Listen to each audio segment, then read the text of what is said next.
Antikythera mechanism true purpose. In 1901, sponge divers working off the coast of the Greek island of Antikythera discovered fragments of a shipwreck scattered across the seafloor.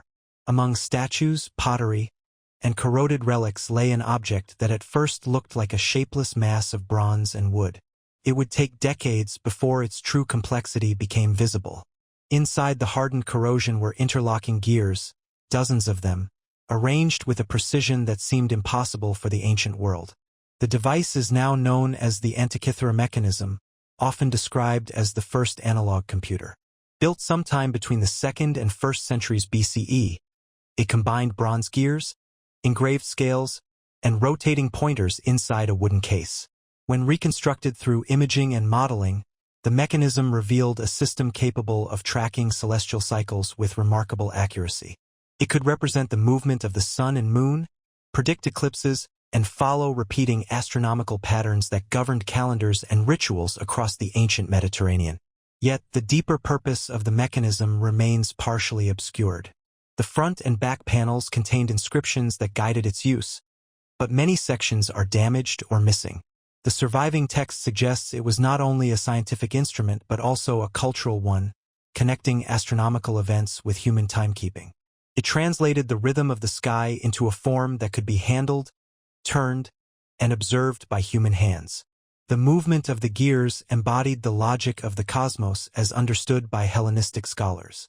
The sophistication of its engineering is striking. The gear system included differential mechanisms and carefully calculated ratios designed to reproduce complex celestial cycles. Each turn of a handle set multiple layers of motion into place, transforming a single input into a coordinated display of cosmic order. This was not a decorative object or a simple calendar. It was a compact mechanical model of the universe as it was known at the time. After the fall of the Hellenistic world, the knowledge required to construct such a device seems to have disappeared. No other machine of comparable complexity appears again in the archaeological record for more than 1,000 years. The tradition of intricate gear-driven instruments would not re-emerge in Europe until the development of medieval clocks. The Antikythera mechanism stands alone, separated from later technological lineages by a long silence. The reason for this disappearance is not preserved in any clear historical account. Workshops that once produced precision bronze instruments may have been destroyed, absorbed, or gradually forgotten as political and cultural structures shifted. Skills that required generations to refine can vanish quickly when they are no longer practiced. In a world dependent on oral transmission and specialized craftsmanship, continuity was fragile. Modern research has revealed more with each decade. Advanced scanning technologies have allowed scholars to read hidden inscriptions and reconstruct gear arrangements with increasing accuracy. Each discovery deepens the sense that the mechanism belonged to a broader scientific tradition, one that has largely vanished. It reflects a period when mathematics, astronomy, and mechanical design were woven together in ways that later civilizations had to rediscover. The true purpose of the Antikythera mechanism may never be fully recovered. It likely served practical, educational, and symbolic roles at the same time, uniting observation and belief within a single object. Its presence suggests a culture capable of translating abstract knowledge into physical form with remarkable clarity. Its disappearance reminds us how easily such clarity can be lost. Today, the surviving fragments sit in controlled museum environments, studied through imaging and simulation. They no longer move, and their gears are frozen in the corrosion of centuries. Yet within their structure remains the outline of a vanished craft, a way of understanding the universe through motion, measurement, and mechanical harmony. Roman flexible glass. In the early Roman Empire, glass was already a material of refinement and status. Workshops across the Mediterranean produced vessels, decorative objects, and architectural elements that demonstrated both artistry and technical control. Glassblowing had spread rapidly after its invention, allowing craftsmen to shape translucent forms with speed and precision. Within this environment of experimentation and skill, stories began to circulate about an extraordinary material, glass, that could bend instead of shatter. The account appears in Roman writings, most notably in the works of Pliny the Elder and later authors. According to the story, an inventor presented a drinking vessel to the Emperor Tiberius. The object appeared to be made of ordinary glass, but when it was dropped, it did not break. Instead, it dented slightly, much like metal. The inventor then used a small hammer to restore its shape. The vessel retained its clarity and structure, behaving in a way that contradicted everything known about glass at the time. The reaction described in the texts reflects the economic realities of the Roman world. Traditional glass was valuable but fragile. Metals such as gold and silver held their worth partly because of durability. A material that combined the transparency of glass with the resilience of metal would have altered markets, craftsmanship, and status symbols. The story concludes with a dramatic decision.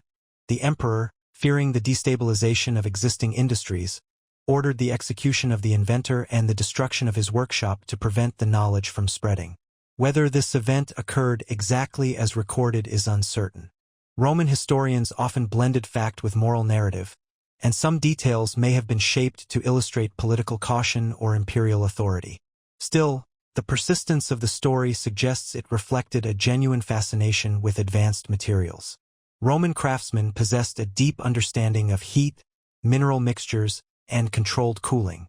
Their kilns and furnaces were capable of precise temperature management, and recipes for glass production were closely guarded within workshops. Modern material science provides several possible interpretations of what flexible glass could have been. Certain combinations of silica, additives, and rapid cooling can create glass with unusual strength and resistance to fracture. Thin glass sheets can bend slightly without breaking, especially if internal stresses are carefully balanced. It is possible that the Roman material was not truly elastic but rather highly impact-resistant, able to absorb force and deform temporarily before returning to shape. Without surviving samples, the exact composition remains unknown. The absence of physical evidence is one of the most intriguing aspects of the story. No verified fragments of such glass have been discovered in archaeological contexts. Roman glass artifacts are abundant, and many survive in excellent condition, yet none display the properties described in the texts. If the technology existed, it may have been limited to a single workshop or a small circle of craftsmen. The loss of a single production line could have erased the knowledge entirely. Craft traditions in the ancient world depended heavily on apprenticeship and secrecy. Techniques were passed from master to student through practice rather than written instruction. Recipes might be memorized rather than recorded. When workshops closed, when artisans died without successors, or when political and economic disruptions scattered communities, entire methods could vanish. The Roman Empire experienced cycles of instability, fires, invasions, and shifting trade networks, each capable of interrupting fragile chains of transmission. The legend of Vitrum Flexile occupies a space between history and possibility. It reflects a civilization deeply engaged with materials, constantly pushing the limits of what could be shaped, melted, and cooled. It also reflects an awareness that innovation carries consequences. A material that changed the balance between fragility and durability would have influenced architecture, commerce, and daily life. Over time, the story transformed into a symbol of lost potential. Medieval scholars referenced it as an example of ancient ingenuity. Renaissance thinkers treated it as evidence that classical knowledge surpassed that of later eras. In modern times, it is often cited alongside other accounts of forgotten technologies, representing a moment when discovery and disappearance occurred almost simultaneously. Today, flexible and strengthened glass exists in many forms, produced through chemical treatments and advanced manufacturing. It is used in architecture, electronics, and scientific instruments. These modern materials demonstrate that the idea itself was not impossible. Yet the Roman version, whatever its exact nature, left no blueprint behind. Its method was not preserved in a manual, and its creator's name was not carried forward in a lineage of craftsmen. What remains is a narrative preserved in text, describing a material that challenged the assumptions of its time. The image is simple: a clear vessel striking the ground, bending rather than shattering, and being restored with a careful tap of a tool. In that moment, the familiar behavior of glass was replaced by something unexpected and quietly transformative. The knowledge behind it appeared briefly and then receded, leaving only a trace in historical memory. Greek fire composition.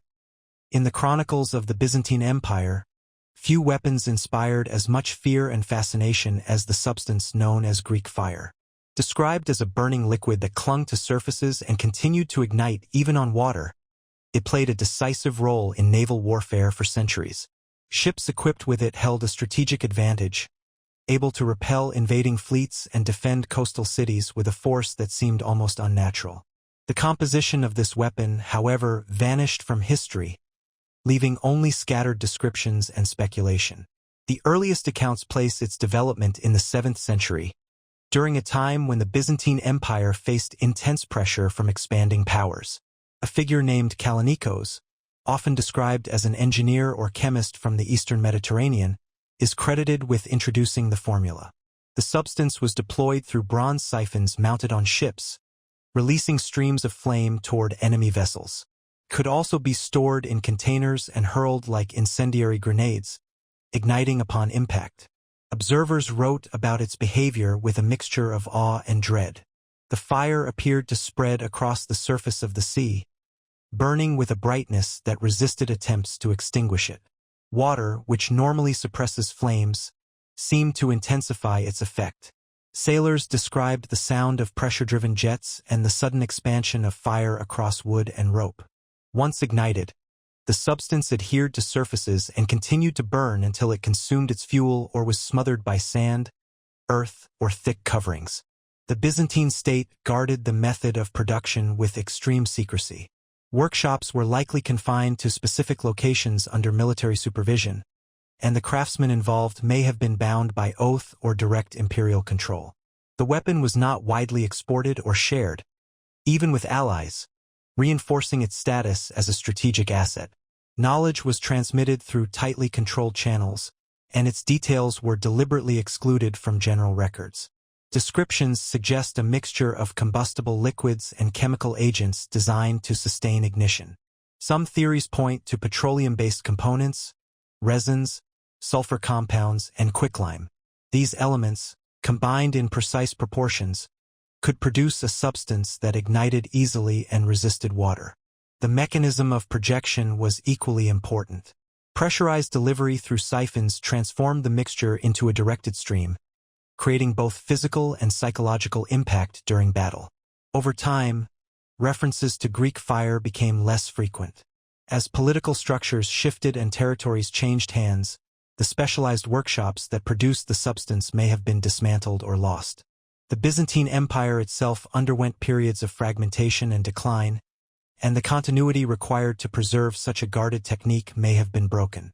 Without stable institutions to maintain production, the formula could disappear within a generation.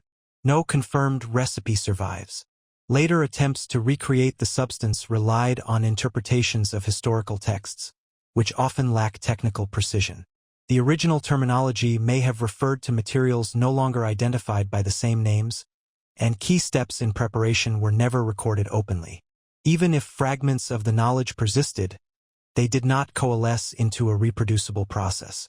Greek fire occupied a space between chemistry and engineering. Its effectiveness depended not only on the ingredients but also on storage, handling, and deployment. Temperature, pressure, and timing all played roles in determining how the substance behaved. The loss of any one element could render the entire system ineffective. This interdependence made the technology vulnerable to disruption and difficult to recover once forgotten. The weapon also carried symbolic weight. It represented the ingenuity of a civilization that relied on technical innovation to survive against larger forces. Chronicles often described it in terms that emphasized divine protection and imperial authority. Its flames became part of the narrative identity of the empire, reinforcing the idea that knowledge and power were intertwined. As centuries passed, the memory of Greek fire remained while the method itself faded. Later societies developed their own incendiary weapons, but none matched the precise descriptions found in Byzantine accounts.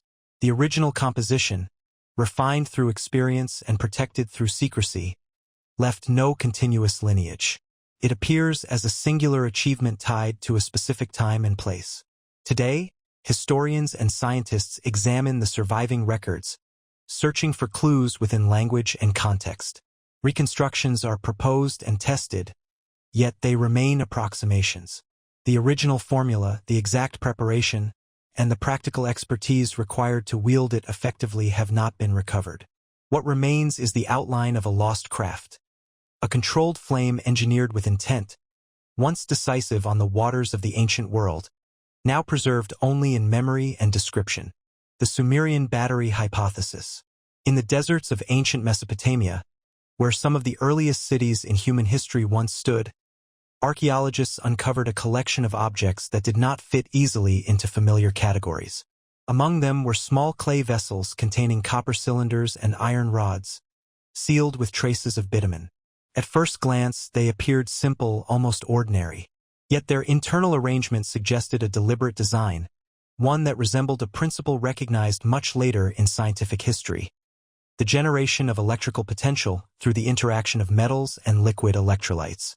These artifacts, often associated with the Parthian and late Mesopotamian periods, came to be known informally as the Baghdad batteries, though their interpretation remains debated. The hypothesis proposes that when filled with an acidic liquid such as vinegar or fermented juice, the combination of copper and iron could produce a mild electric current. The clay vessel acted as insulation, while the bitumen sealed the structure and held the components in place. The design was simple, but its implications were profound. If the objects functioned as electrical cells, they would represent one of the earliest known experiments with electrochemical energy. The current produced would have been weak, insufficient for large-scale mechanical work, but potentially useful for specialized purposes. One suggestion is electroplating, the application of thin layers of metal onto surfaces. In ancient workshops, artisans valued fine ornamentation, and the ability to coat objects with precious metals would have carried both economic and cultural significance. Another interpretation considers ritual use, where unusual sensations or reactions could have been integrated into ceremonial practices. The evidence, however, is incomplete. No written records clearly describe the use of electricity in Mesopotamia. The devices themselves lack wires, switches, or associated equipment that would confirm a technological system. Some scholars argue that the objects may have served entirely different functions, perhaps related to storage, scroll preservation, or chemical processing unrelated to electrical phenomena. The hypothesis persists because the configuration of materials aligns so closely with the structure of a galvanic cell. The broader context of Mesopotamian innovation adds weight to the discussion. These civilizations developed advanced systems of mathematics, irrigation, metallurgy, and urban planning. Craftsmen worked with metals and minerals using techniques refined over generations. Experimentation with chemical substances was common in dye production, medicine, and metal treatment. Within such an environment, accidental discovery of electrochemical reactions would not have been impossible. The fragility of knowledge transmission in ancient societies shaped what survived. Techniques were passed through practice rather than formal documentation, and many were tied to specific workshops or priestly groups. If the function of these vessels was known only within a small circle, the disappearance of that circle could erase the understanding entirely. Objects might remain, but the reasoning behind their construction could fade, leaving only physical clues without explanation. Centuries of conflict, environmental change, and cultural transition transformed the landscapes where these devices were made. Cities rose and fell, trade routes shifted, and languages evolved. Artifacts were buried, scattered, or repurposed. By the time systematic archaeology emerged, only fragments of earlier traditions remained, separated from their original context. The vessels were recovered as isolated objects, stripped of the networks of knowledge that once surrounded them. Modern experiments have demonstrated that replicas can generate measurable voltage when assembled with similar materials. This has strengthened the plausibility of the battery interpretation, though it does not confirm historical usage. The distinction between capability and intention remains central. A structure capable of producing electricity does not necessarily mean it was designed for that purpose. Yet the alignment between form and function continues to invite investigation. The hypothesis endures because it captures a moment where technology and mystery intersect. It suggests the possibility that ancient craftsmen encountered phenomena that later civilizations would only formalize much later. Whether they understood it as electricity or as a practical effect of combining materials, the principle may have existed briefly before disappearing from use. Today, the clay vessels sit behind glass in museum collections, quiet and unresolved. Their surfaces bear the marks of time, but their interiors still reflect a purposeful arrangement. The metals remain separated, the bitumen sealing intact, the structure deliberate. They represent a question preserved in physical form, a reminder that discovery does not always lead to continuity. If the Sumerian battery hypothesis reflects reality, it marks an early chapter in humanity's interaction with electrical energy, one that did not develop into a sustained tradition. The knowledge, if it existed, did not pass into later technological lineages. Instead, it receded into the past, leaving behind artifacts that hint at understanding without revealing it completely. The Library of Alexandria engineering knowledge. In the ancient city of Alexandria, on the Mediterranean coast of Egypt, there once stood a center of learning unlike any the world had seen before. The Library of Alexandria was not a single building but part of a broader intellectual complex that included lecture halls, research spaces, and collections of texts gathered from across the known world.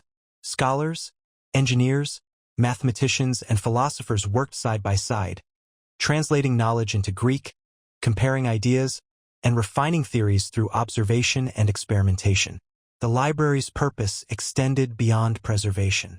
It functioned as a place where knowledge was actively produced. Travelers arriving by ship were said to have their manuscripts copied and stored. Works from Egypt, Babylon, Persia, and Greece were collected, studied, and organized. Among these texts were not only philosophical writings and poetry but also practical treatises on mechanics, architecture, hydraulics, astronomy, and materials. Engineering knowledge formed a significant part of this intellectual landscape. Alexandria existed during a period when technical innovation and theoretical inquiry were closely connected. Scholars such as Archimedes, Ctesibius, and Hero of Alexandria explored principles that linked mathematics with mechanical design. Devices described in surviving writings include water pumps, automated doors, coin-operated machines, and early steam-powered mechanisms. These inventions demonstrated an understanding of pressure, motion, and force that extended far beyond simple craftsmanship. They reflected a systematic approach to engineering, where observation and calculation shaped practical tools. The library likely housed scrolls detailing these technologies in precise terms, diagrams, measurements, material instructions, and methods of construction. Such documents would have been essential for transmitting knowledge between generations and across regions. Engineers could study existing designs, improve them, and adapt them for new purposes.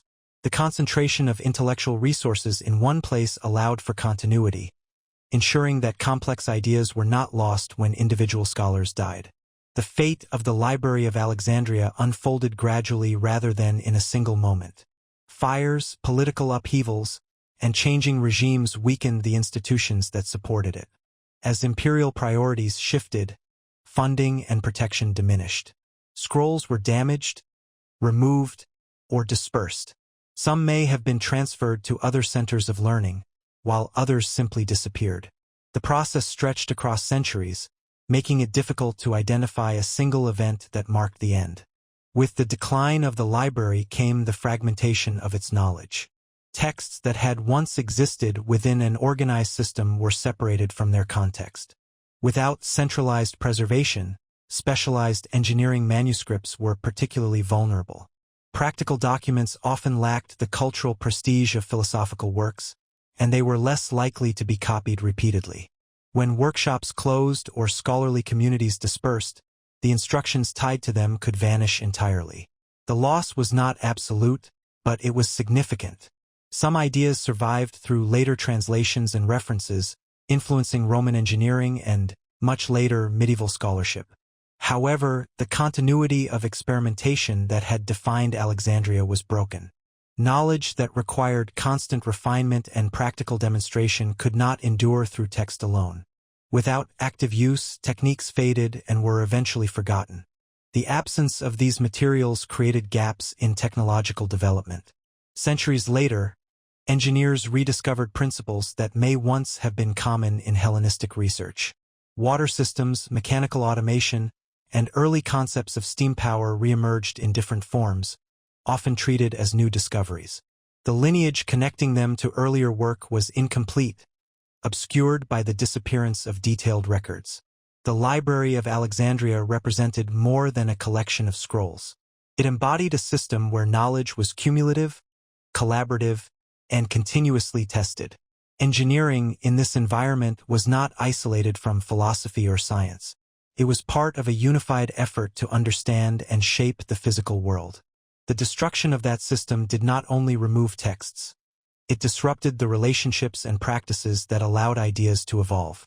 Today, historians reconstruct fragments of this legacy from surviving references, scattered manuscripts, and archaeological findings. Each piece suggests the presence of a sophisticated intellectual tradition that treated technology as a field of study worthy of preservation. Yet much remains unknown. The precise contents of many lost scrolls cannot be recovered, and the full extent of the engineering knowledge stored in Alexandria remains a matter of inference. What persists is the outline of a vanished center of innovation. The library once held the accumulated work of generations, documenting how materials could be shaped, how forces could be directed, and how machines could assist human activity.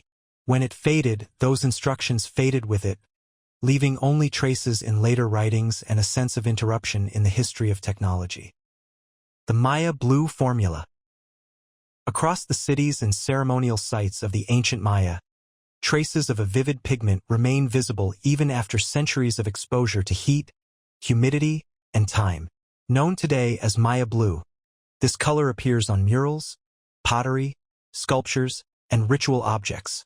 Its distinctive turquoise tone has endured where other pigments faded or dissolved, resisting the effects of weather and chemical decay. For a long period, the method used to create it was unknown, and its resilience seemed almost inexplicable. The pigment emerged during the height of Maya civilization and continued in use for centuries. It was not limited to decorative purposes. Archaeological evidence shows it played a role in ritual life, often associated with offerings and sacred imagery. Its presence in both monumental art and smaller objects suggests a production process that was understood and repeated by skilled craftsmen. The consistency of its color and durability points to a controlled technique rather than an accidental mixture. At first glance, Maya blue appears simple. Its hue resembles that of common mineral pigments, and early observers assumed it was derived from natural deposits of colored stone. Closer examination revealed a more complex composition. The pigment is formed from a combination of indigo dye, derived from plant sources, and a specific type of clay mineral known as palygorskite. This pairing created a structure that locked the organic and mineral components together at a microscopic level, stabilizing the color in a way rarely seen in ancient materials. The process required more than blending ingredients. Heat played a crucial role in binding the dye to the clay. When prepared correctly, the mixture underwent a transformation that fixed the pigment structure, making it resistant to acids, humidity, and biological degradation. This stability explains why Maya blue remains visible on surfaces exposed to tropical climates, where most organic dyes would have deteriorated long ago. For centuries after the decline of Maya cities, the exact method for producing the pigment disappeared. Murals retained their color, but the knowledge behind it was no longer transmitted. Spanish chroniclers described vibrant artworks yet left no technical accounts of how the pigment was made. Workshops that once produced it ceased to operate, and the techniques embedded in their practices faded with time. Modern scientists approached the mystery through analysis of surviving samples. Microscopic and chemical studies revealed the intimate bond between indigo molecules and the clay structure. Experiments gradually demonstrated how heating the mixture at specific temperatures created a durable pigment. Even with this understanding, reproducing the exact qualities of ancient Maya blue required careful control of materials and conditions, suggesting that ancient artisans relied on refined experience rather than written instruction. The pigment reflects a deep familiarity with local resources. The clay used in its production was not universally available. It came from particular deposits known to ancient communities. The indigo plant, cultivated and processed through established methods, provided the organic component. The union of these materials required knowledge of preparation, timing, and temperature, indicating a tradition shaped through repeated practice. Maya blue was more than a color. Its presence in ritual contexts suggests symbolic importance, possibly linked to water, sky, and sacred space. The durability of the pigment may have reinforced its meaning, allowing images and objects to retain their appearance across generations. The visual continuity it provided connected ceremonies, architecture, and artistic expression. The disappearance of the formula illustrates how technical traditions can dissolve when social structures change. As cities were abandoned and cultural networks shifted, the specialized knowledge tied to pigment production no longer circulated. Without apprentices to inherit the process, the technique receded into the past. What remained were the results, surfaces still carrying their original color, silent evidence of a once active craft. Today, Maya blue stands as one of the most resilient pigments known from the ancient world. Its study bridges archaeology, chemistry, and art history, revealing how a precise interaction between organic and mineral materials produced extraordinary stability. The rediscovery of its composition does not fully restore the context in which it was created. The original workshops, rituals, and artisans are gone, leaving only the material itself and the marks it left on stone and plaster. The pigment's survival offers a glimpse into a lost process, one that balanced natural resources, careful preparation, and controlled heat. It demonstrates that ancient technologies could achieve results that rival modern materials in durability. Yet the tradition that sustained it did not continue uninterrupted. The formula, once part of daily practice, vanished from memory, preserved only in the enduring blue that still clings to the surfaces of the Maya world. Viking Ulfberht sword metallurgy. Among the weapons recovered from Viking Age burial sites, one group of swords stands apart from the rest. Their blades bear a distinctive inscription, plus Ulfberht plus T, inlaid into the metal near the hilt. These swords, produced between the 9th and 11th centuries, are remarkable not only for their craftsmanship but for the unusual quality of their steel. Compared to other European blades of the same era, they display a level of purity and structural consistency that appears far ahead of its time. Typical swords of early medieval Europe were forged using bloomery iron, a material produced in small furnaces that left impurities trapped within the metal. Blacksmiths worked carefully to remove slag and shape the iron into usable forms, but complete purification was difficult. The resulting blades were strong but often inconsistent, containing weak points that could lead to fractures during combat. The Ulfberht swords, however, show a different internal structure. Metallurgical analysis reveals steel with a high carbon content and very low levels of impurities, characteristics more closely associated with advanced smelting techniques. This type of steel required temperatures beyond what standard European furnaces could reliably achieve at the time. Producing it meant reaching and sustaining intense heat, allowing iron to absorb carbon evenly and form a material capable of holding a sharp, durable edge. The structure resembles crucible steel, a form known in parts of Central Asia and the Middle East, where specialized furnaces and controlled environments enabled the production of exceptionally refined metal. The presence of such material in Viking blades suggests access to knowledge or trade networks not commonly associated with Northern Europe of that period. The swords themselves were carefully constructed. Their balance, flexibility, and resilience indicate precise forging methods. When struck, the blades could flex slightly and return to their original shape without cracking. This combination of strength and elasticity made them highly effective in battle. They were valuable objects, likely owned by elite warriors or leaders, and sometimes buried alongside their owners as symbols of status and identity. The name Ulfberht is often interpreted as a signature, possibly belonging to a master smith or a workshop. Some blades carry variations of the inscription, suggesting imitation or reproduction by other craftsmen. Not all of these imitations matched the quality of the originals. True Ulfberht swords stand out for their uniform structure and refined composition, while copies often reveal lower-grade materials and less precise techniques. This difference reinforces the idea that the original process was closely guarded and not easily replicated. The disappearance of this metallurgical approach remains one of its most intriguing aspects. After the 11th century, swords of comparable purity and construction become rare in Europe.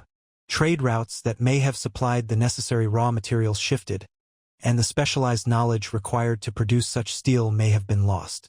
Political changes, economic disruptions, and the gradual transformation of warfare could all have contributed to the decline of this tradition.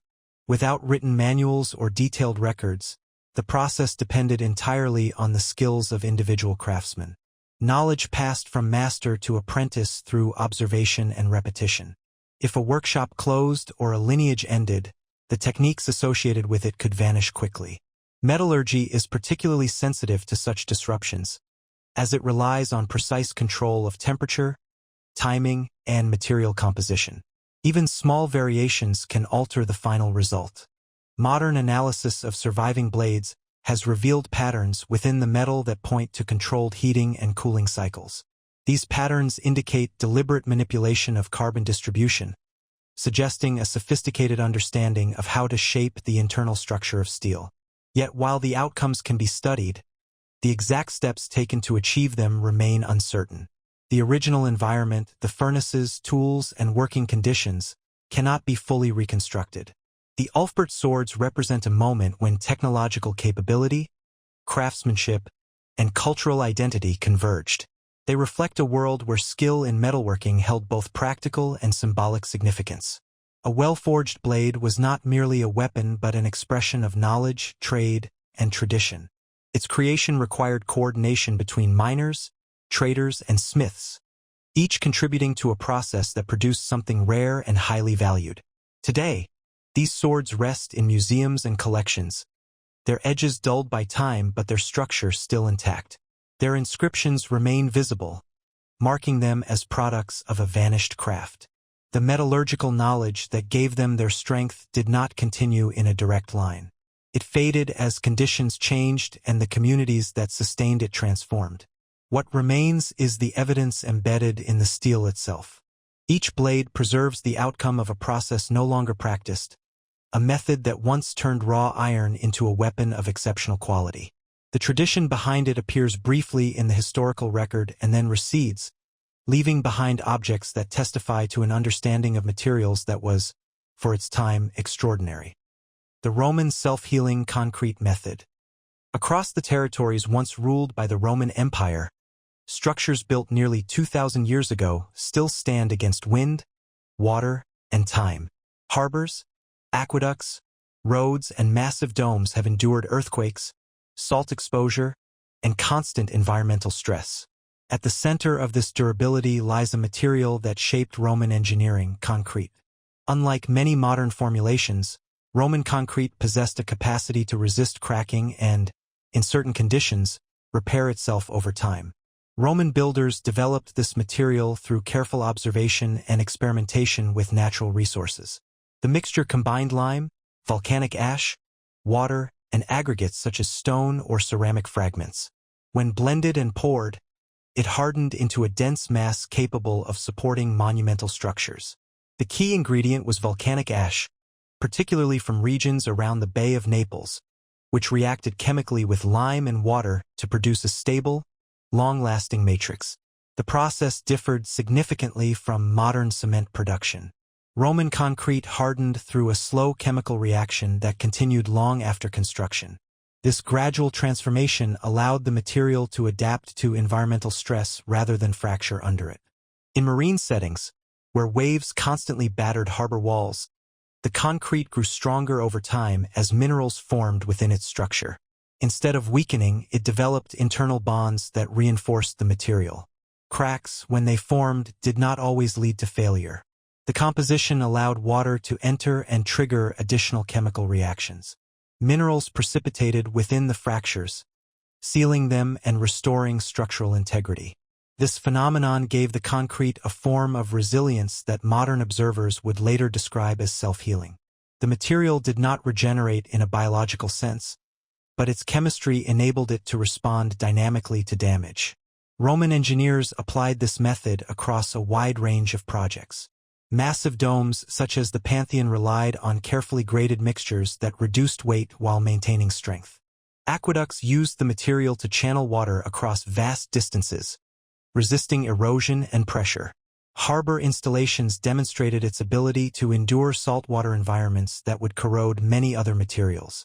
Each application required adjustments in composition, showing an understanding of how different conditions affected performance. The knowledge behind this method was practical rather than theoretical. Builders learned through repeated construction, refining proportions and techniques over generations. The expertise was embedded in workshops, transmitted through experience rather than formal documentation. Recipes may have been recorded in technical manuals, but the skill required to implement them depended on trained craftsmen who understood the behavior of the mixture in real conditions. As the Roman Empire declined, the networks that supported large-scale construction began to fragment. Trade routes that supplied volcanic ash were disrupted, and centralized projects became less frequent. Local builders continued to use variations of concrete, but the precise formulation that gave Roman material its exceptional resilience was not preserved consistently. Over time, new methods emerged, relying on different ingredients and priorities. Medieval construction shifted towards stone masonry and mortars that served immediate structural needs. The specialized understanding of long-term chemical reactions within Roman concrete faded from common practice. Without large engineering projects to sustain experimentation, the tradition receded. The surviving structures remained, but the method that produced them was no longer fully understood. Centuries later, researchers studying ancient ruins began to notice the unusual endurance of Roman concrete. Samples taken from harbor walls and structural elements revealed mineral formations unlike those found in modern cement. These formations contributed to strength and stability, suggesting a material capable of evolving internally. Scientific analysis gradually uncovered the reactions responsible, highlighting the role of limeclasts and volcanic ash in creating self-reinforcing bonds. Despite this progress, the original system cannot be replicated exactly. The specific sources of volcanic material, the environmental conditions, and the craftsmanship of Roman builders formed a combination difficult to reproduce. Modern engineering has adopted some of these insights, exploring sustainable and long-lasting alternatives inspired by ancient practices. Yet the continuity of knowledge remains broken. The Roman method existed as part of a living tradition that ended when the structures supporting it disappeared. The surviving monuments act as physical records of that tradition. Their walls, domes, and foundations preserve the results of a process refined through centuries of construction. Within their concrete, microscopic reactions continue, stabilizing the material long after its creators are gone. The resilience embedded in these structures reflects a deep familiarity with natural materials and their potential. The Roman self-healing concrete method represents a balance between human design and natural chemistry. It demonstrates how observation and experience can produce materials capable of adapting to their environment.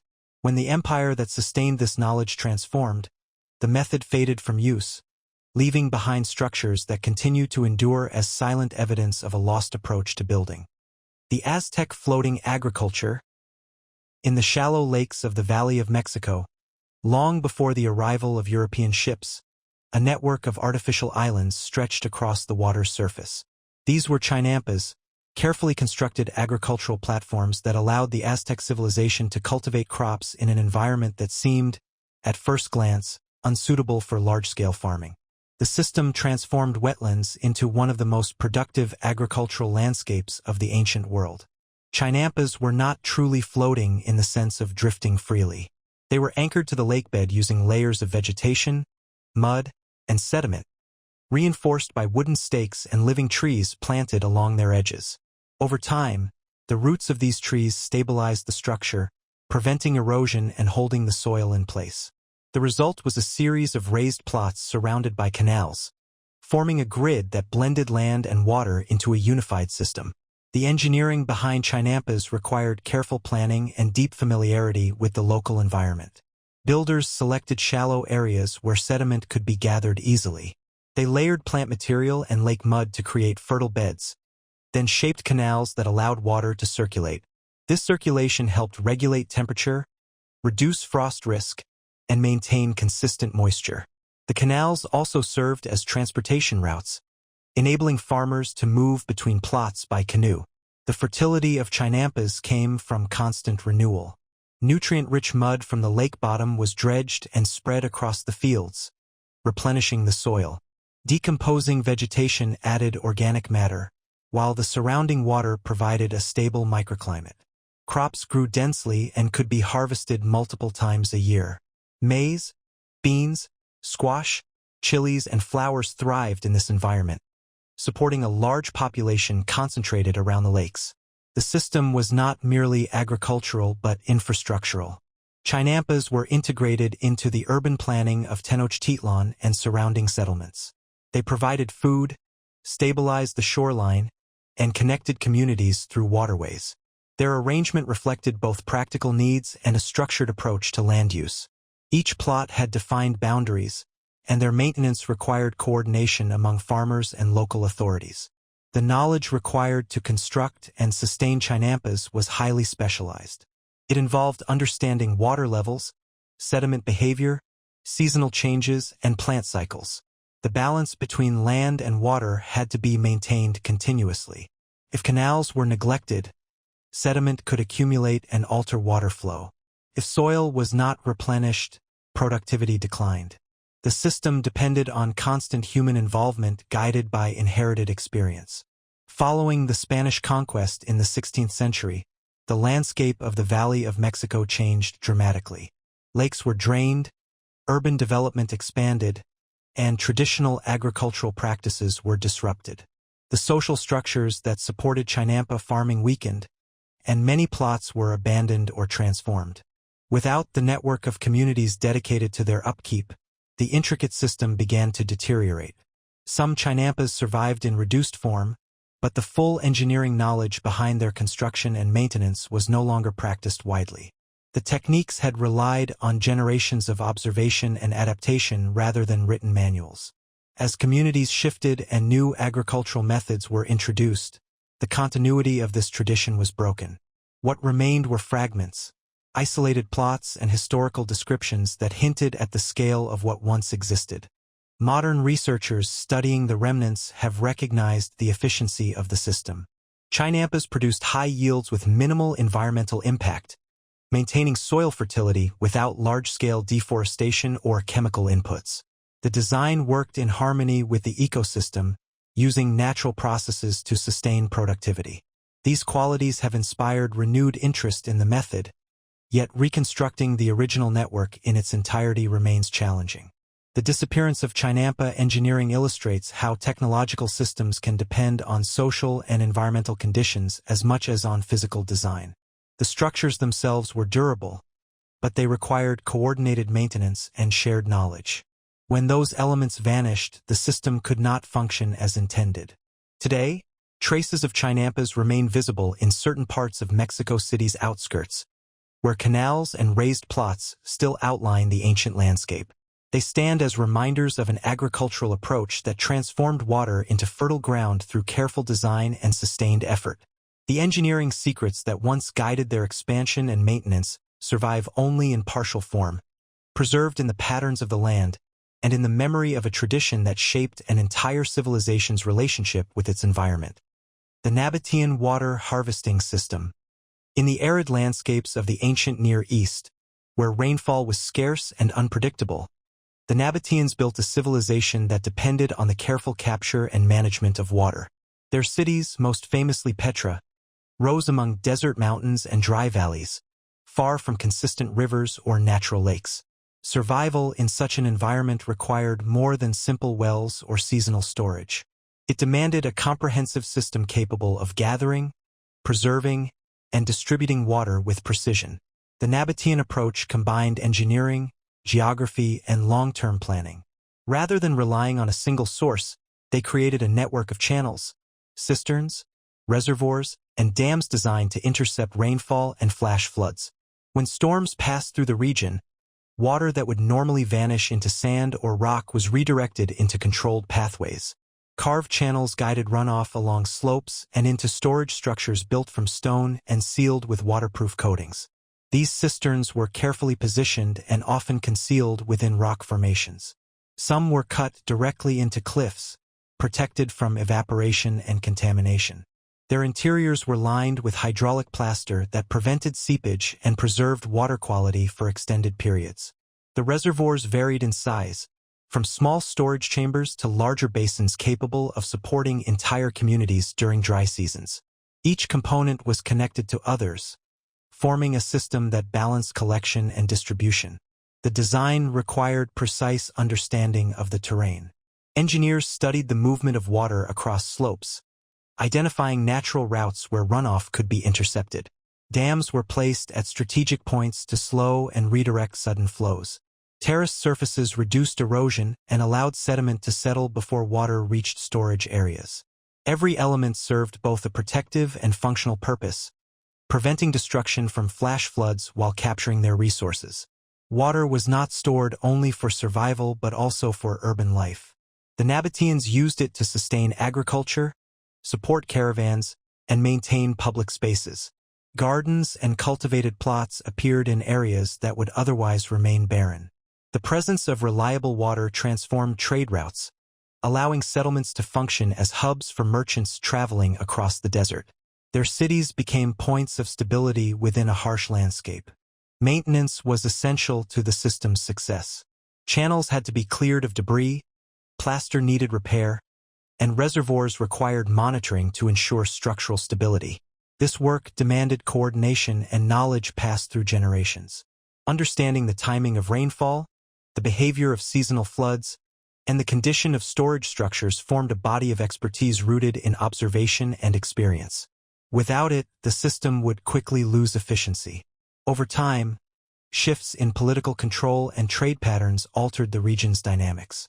As caravan routes changed and external powers absorbed Nabataean territories, the infrastructure that supported large-scale water management received less attention. Urban centers evolved, populations moved, and maintenance declined. The system did not disappear instantly, but its complexity required continuous care. Without it, channels clogged, plaster deteriorated, and reservoirs fell into disuse. The desert environment accelerated this process.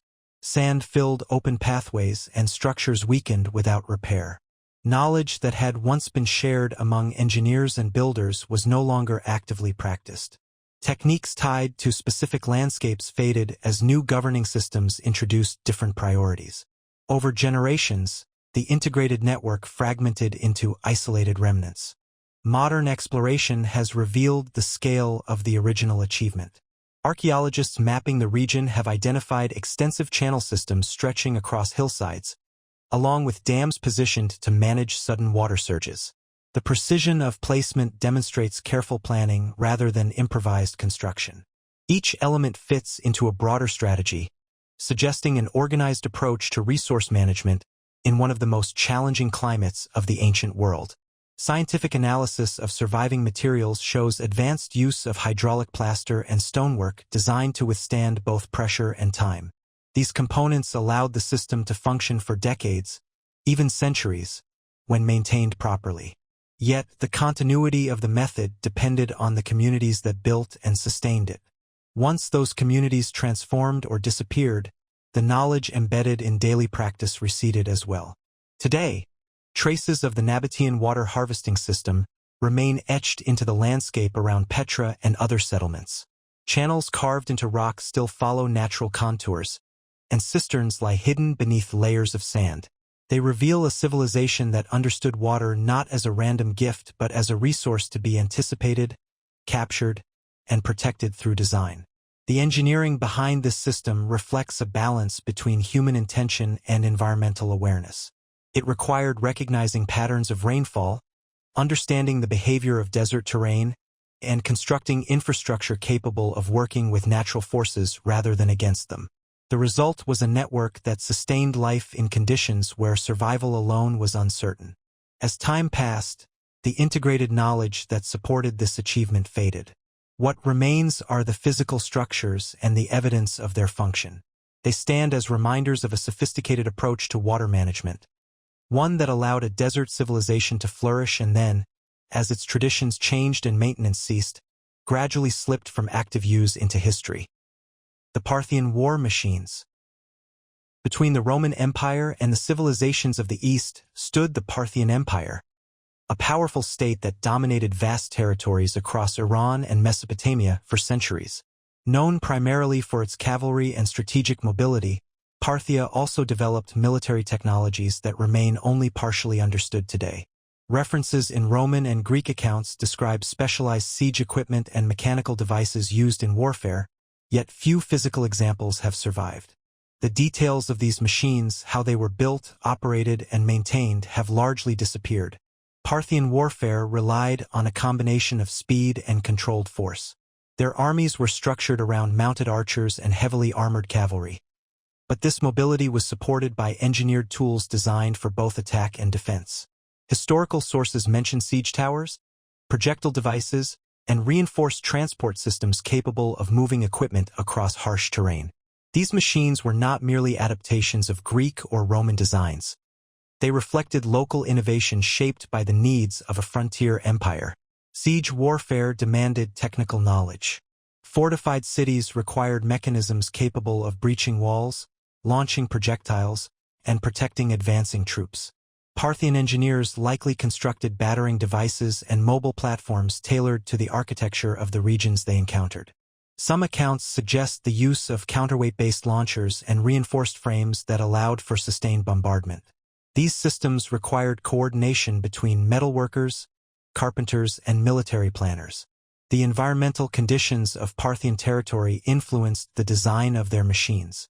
Campaigns often took place across deserts and semi-arid plains, where mobility and durability were essential. Equipment had to be assembled, disassembled, and transported efficiently. Lightweight yet strong materials, combined with modular construction, may have allowed Parthian forces to deploy mechanical devices quickly. This adaptability supported their broader strategy of fluid movement rather than static confrontation. Roman historians occasionally described encounters with Parthian technologies that felt unfamiliar or unexpected. Reports referenced mechanical devices used to reinforce defenses, create barriers, or support coordinated attacks. However, these descriptions were often brief and written from an outsider's perspective. They emphasized the impact of the machines rather than their structure, leaving technical details vague. The lack of surviving Parthian engineering texts further obscures the full picture. The transmission of this knowledge depended on specialized craftsmen and military engineers. Workshops associated with the army would have produced and maintained equipment, passing techniques from one generation to the next. Skills in metallurgy, wood construction, and mechanical design were essential for keeping machines operational. As long as the empire maintained its military infrastructure, these traditions could continue. The decline of Parthian power disrupted this continuity. Conflicts with Rome, internal struggles, and the eventual rise of the Sasanian Empire transformed political and military systems.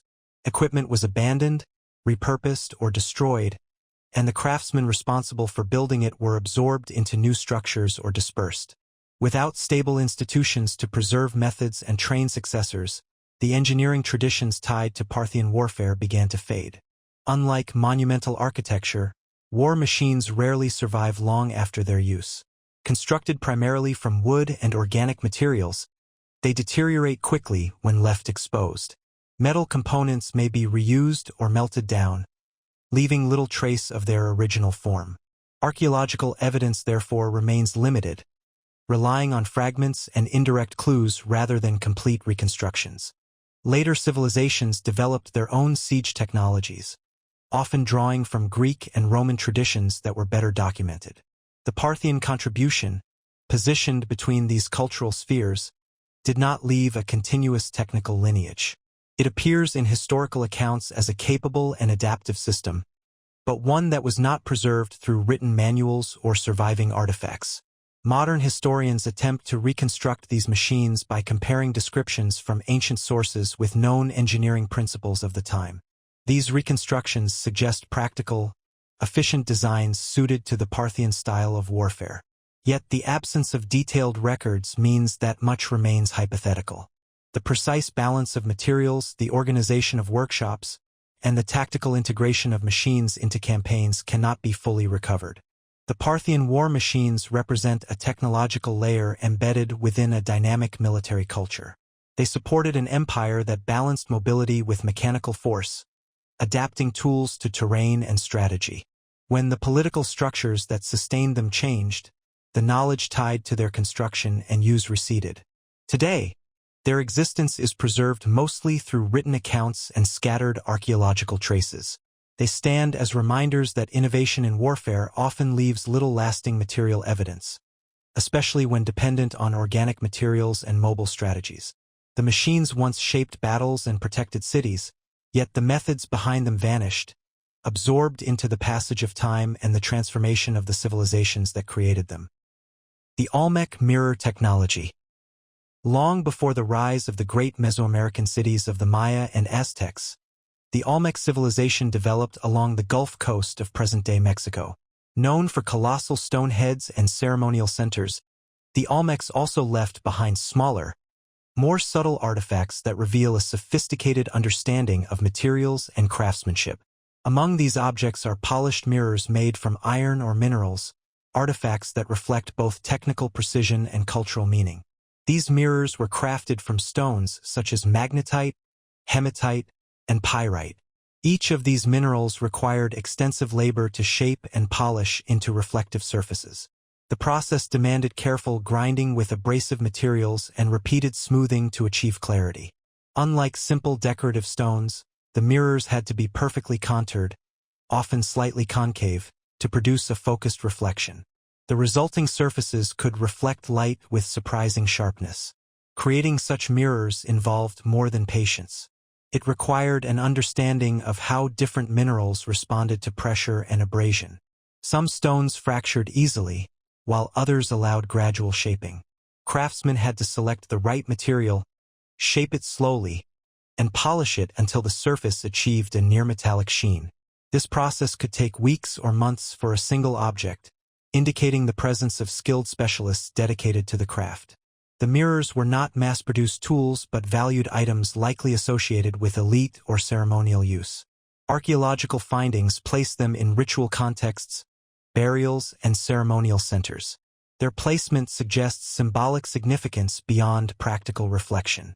Light held meaning in Olmec belief systems, often linked to transformation, vision, and communication with the unseen. The ability to manipulate reflection may have reinforced the status of those who possessed these objects. Some mirrors were shaped to concentrate sunlight, possibly allowing them to ignite dry materials under the right conditions. This capability indicates an awareness of optical effects and the relationship between curvature and light. Even if such uses were limited, the shaping of reflective surfaces demonstrates careful observation and experimentation with natural phenomena. The Olmec artisans were not only shaping stone but also controlling how it interacted with light. The knowledge behind this technology depended on skilled transmission. Apprentices learned from masters through demonstration and repetition, gradually acquiring the ability to recognize suitable minerals and refine their surfaces. There is no evidence of written manuals describing the process. The expertise lived in the hands and memory of the craftsmen who practiced it.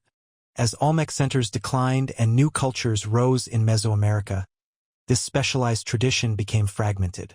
Later civilizations continued to produce reflective objects, but the specific techniques and material preferences of the Olmec period were not preserved in a continuous line. Workshops disappeared, trade routes shifted, and the communities that maintained these skills transformed.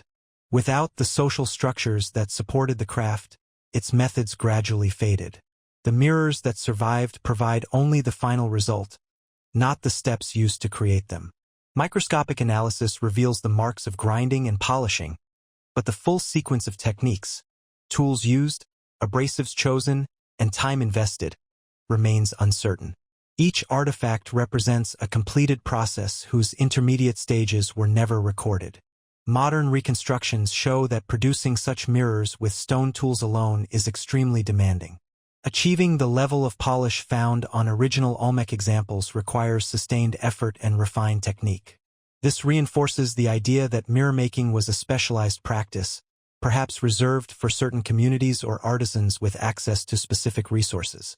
The disappearance of the technology reflects a broader pattern in ancient craftsmanship. Techniques rooted in practice can vanish when the environments that sustain them change. The Olmec mirrors depended on both material availability and cultural significance. When priorities shifted and new artistic traditions emerged, the motivation to maintain this exact method diminished. Today, these mirrors rest in museum collections, their surfaces still catching light after thousands of years.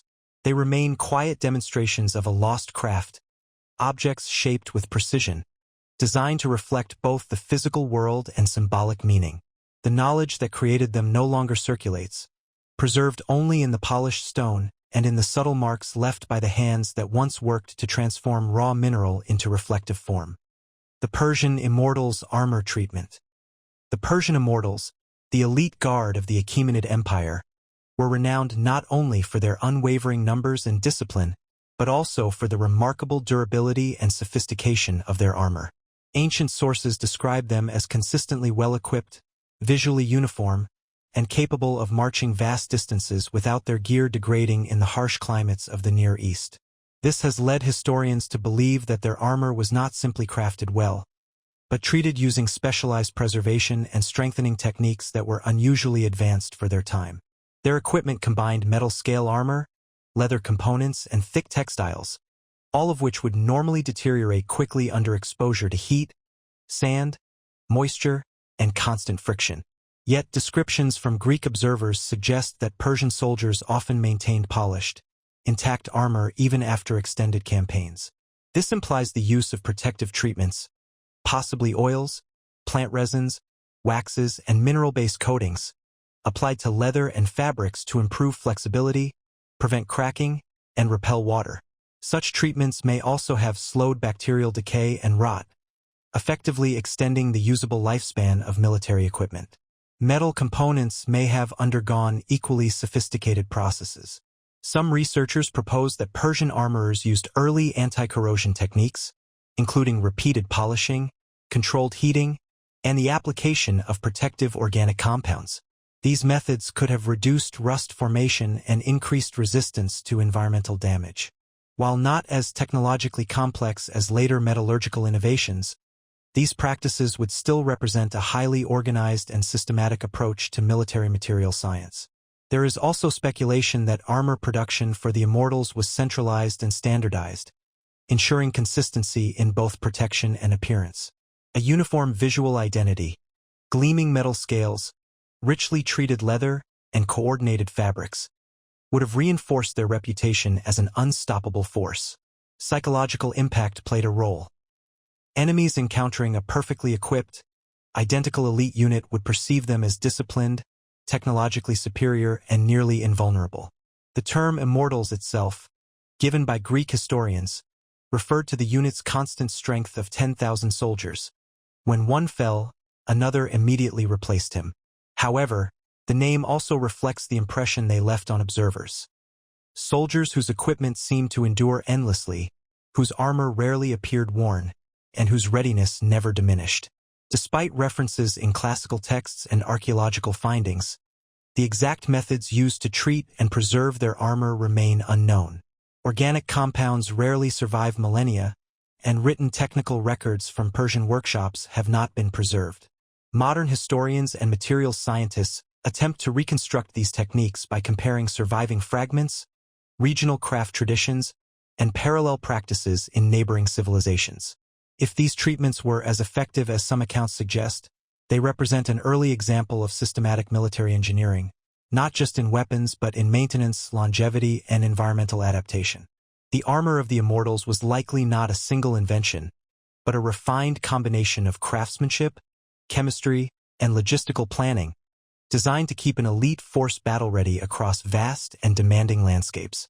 The Etruscan gold granulation technique. Among the many artistic and technological achievements of the ancient Etruscans, one stands apart for its precision, mystery, and enduring fascination. the gold granulation technique. Flourishing in central Italy long before the rise of Rome, Etruscan goldsmiths created jewelry of astonishing delicacy, decorating surfaces with thousands of microscopic gold spheres arranged into intricate patterns. Even under magnification, these pieces reveal a level of control that challenges modern understanding of ancient metallurgy. Granulation involved attaching tiny grains of gold, sometimes no larger than fine sand, onto a gold surface without visible solder. The result was a seamless texture, as if the grains had grown naturally from the metal itself. This was not merely decorative. It represented a mastery of heat, timing, and material behavior at a scale that required extraordinary precision. Necklaces, earrings, fibulae, and ceremonial ornaments were covered with geometric motifs, spirals, animals, and symbolic forms composed entirely of these minute particles. The central mystery lies in how the Etruscans bonded the grains to the base metal. Traditional soldering methods leave traces of additional material, but many surviving Etruscan artifacts show no such residue. The joins appear clean, uniform, and remarkably strong. Scholars have proposed that the goldsmiths used a technique known as diffusion bonding, heating the metal to a point where atoms at the surface begin to merge without fully melting. Others suggest the use of organic compounds, possibly copper salts mixed with plant-based adhesives, which may have created a chemical reaction during firing that fused the grains into place. Achieving this effect required extraordinary temperature control. Too much heat would melt the grains and destroy the pattern. Too little would leave them unattached. The process demanded not only technical knowledge but also a refined sensory understanding of furnaces, airflow, and metal color changes during heating. It is likely that Etruscan artisans relied on experience passed through generations rather than written instructions, preserving the knowledge within tightly guarded workshops. The cultural importance of granulated jewelry suggests it was more than a decorative method. These pieces were often found in elite tombs, indicating a connection to status, identity, and possibly religious symbolism. The shimmering surface created by thousands of gold particles produced a visual effect unlike polished metal, softer, more textured, and alive with shifting light. This may have held spiritual meaning, associating the jewelry with divine craftsmanship or cosmic symbolism. As Roman influence expanded and Etruscan independence faded, the technique gradually declined. Roman goldsmiths adopted some aspects of Etruscan design but rarely achieved the same microscopic precision. Over time, the knowledge of exact firing conditions, chemical preparations, and workshop practices disappeared. Later civilizations attempted to replicate granulation, but the results often relied on visible soldering and lacked the seamless integration seen in Etruscan originals. Modern experiments have come close to recreating the process, confirming that diffusion bonding and copper-based compounds could produce similar effects. Yet even with contemporary equipment and controlled environments, matching the consistency of ancient pieces remains difficult. The Etruscans achieved uniformity across thousands of grains using tools and furnaces far simpler than those available today. The technique stands as a testament to a lost understanding of materials, a blend of chemistry, craftsmanship, and intuition that has not been fully recovered. Each surviving ornament carries evidence of a method refined through centuries and then quietly lost with the disappearance of the culture that perfected it. The granulated surfaces, still intact after more than 2 millennia, continue to reflect both light and mystery, preserving the legacy of artisans whose knowledge vanished without leaving a written trace. The Polynesian long-distance navigation method. Long before the development of modern instruments, Polynesian navigators crossed vast stretches of the Pacific Ocean, connecting islands separated by thousands of kilometers. They did so without compasses, sextants, or written maps, relying instead on a complex system of observation, memory, and environmental awareness. This method allowed them to settle some of the most remote islands on Earth, including Hawaii, Easter Island, and New Zealand, creating one of the greatest migration achievements in human history. At the heart of Polynesian navigation was an intimate relationship with the natural world. Navigators studied the stars with extraordinary precision, memorizing their rising and setting points across the horizon. The night sky functioned as a moving map, guiding direction and maintaining course across open water. Star paths were not simply visual references. They formed structured navigation frameworks that indicated latitude, orientation, and seasonal travel routes. These star-based systems were learned over years of training and preserved through oral tradition rather than written records. Ocean swells played an equally critical role. Skilled navigators could feel subtle differences in wave patterns through the hull of their canoe, distinguishing primary swells from reflected waves bouncing off distant islands. These patterns formed a tactile map of the ocean, allowing direction to be maintained even when the sky was overcast. Changes in swell direction, rhythm, and interference indicated proximity to land or the presence of underwater features. Bird behavior provided further clues. Certain species travel predictable distances from land each day, returning at specific times. Observing flight paths, altitude, and feeding behavior allowed navigators to estimate how close they were to islands beyond the horizon. Cloud formations also carried meaning. Low, stationary clouds often formed above landmasses due to rising warm air, creating visible markers across otherwise empty seascapes.